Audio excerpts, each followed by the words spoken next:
Mitram and Bandhuvo, welcome to South Asia Maps Intellectual Kshatriya channel, education channel. At South Asia Maps, your presenter Dr. J. Reddy will bring you a diverse topics of Indian history, culture, heritage and human ecology, the global geography to you in the iconographic form. We are continuing our fascinating discussions on human ecology predicament. This is part 81. Today's topic of presentation is underdeveloped nations comparison. How the underdeveloped nations in 1820 AD, after 200 years, 2020 AD, they look, how they compare, how they contrast, what is its significance for us in current economy and society. That is the topic of discussion. Some of these thoughts come from the very pioneering work on human ecology by Dr. William Cotton Jr., book Overshoot and Bottleneck Century. And this is part 81, 1820 AD, 2020 AD, underdeveloped nations, their characteristics. And I have previously lot of these presentations and we discussed about this before, and in the part C, and we discussed about various provinces of India and how many people they pump per year, and before that the most important nations on the planet Earth, how many people it add per year. Per year 80 billion people are added. 80 million people per year are added. World today has 8,000 million people, and the major I lost it. The carrying capacity, taking over, drawdown, those important aspects I discussed until 50 or so. So today, underdeveloped nations comparison.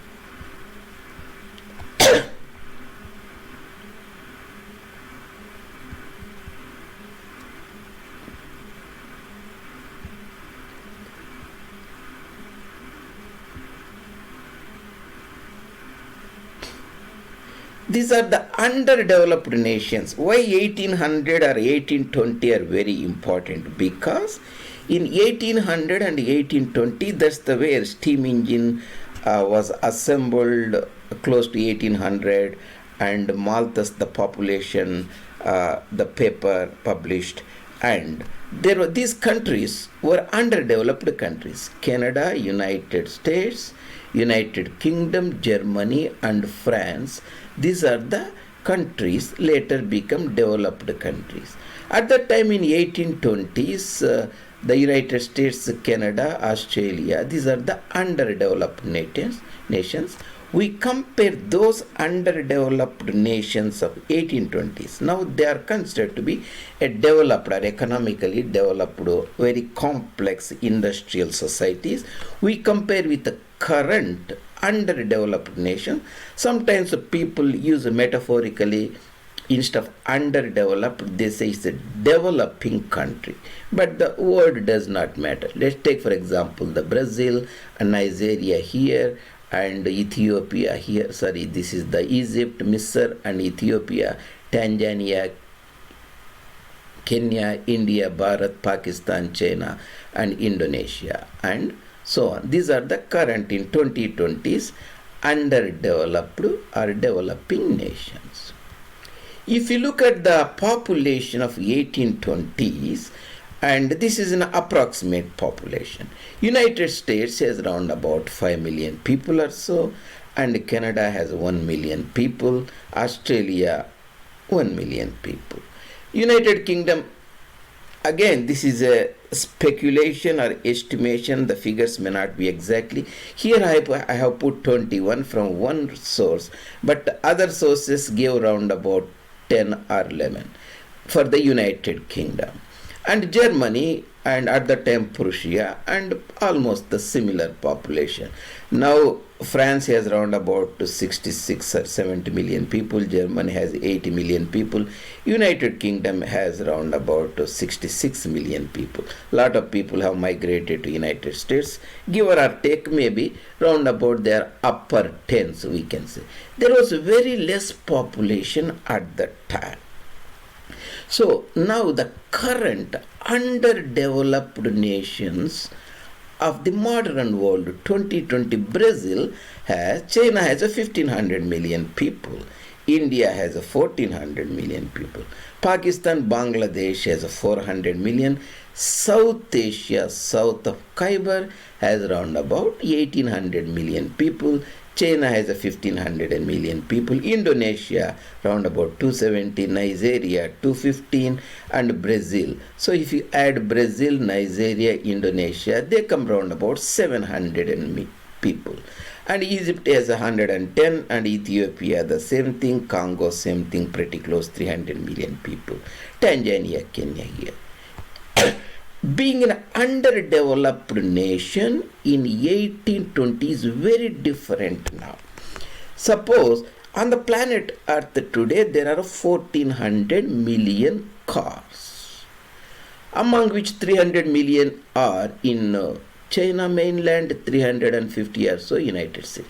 Let's say if development means high standard of living, that means a territory has to have more carrying capacities to support it. If you give each family a car, instead of having round about 400 million cars in India and South Asia, you have to make it round about 18, 15, 32 100 millions, 3.2 billion cars you have to manufacture instead of 400 million. That means 0.4 billion cars to 3.4. Even if you reduce it like 1.2 or so, still tremendous amount of cars and automobiles, the two-wheelers, all other modern appliances, washing machines, drying machines, and computers, the laptops, you have to manufacture them in large quantity. That is a resource. The rare earth metals, coal, the oil, there is not much to do this process to repeat it. Underdeveloped nations of Asia, Africa, Latin America in 20th century, Dr. Cotton says, cannot realistically expect to follow the footsteps of the underdeveloped nations of 18th, 19th century like United States, Canada, Australia, Great Britain, and France and Germany, that is Western Europe. That means most of the today's underdeveloped nations are destined to be forever underdeveloped. They can never become developed. Dr. Cotton also says even the developed nations, due to resource depletion, has to come down slowly, and their level and standard of living will be essentially pretty similar to that of today's underdeveloped nation. That means the egalitarian traditions, the world bodies, global bodies, monetary fund, Rockefeller foundations, United Nations intellectuals, all these people, they forecast will not be possible because this is the ecological perspective. Egalitarian traditions will be forced to adjust to permanent inequality because we live in a limited planet Earth with limited resources. High standard of living means providing large amount of water, automobiles, washing machines and drying machines, and so many electronic gadgets for human beings, producing and dumping them, after a few years again producing. Earth doesn't have the resource. That's why this is not possible. So the underdeveloped nations of the modern time will not be able to become a developed nations.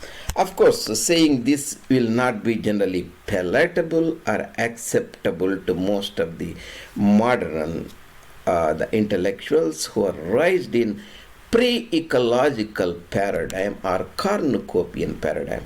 But that is the fact. Eventually, we have to come and accept the situation. So we discussed a lot of these things in the first part: carrying capacity, taking over, drawing down, the new world, old world, ecological bloom and ecological crash, and so on. You can look at them in the appropriate presentations in the playlist, human ecology or human demography. Later we also looked at how many number of people. That's very, very important in discussing. Without discussing the population of a particular country, you will be missing the whole point.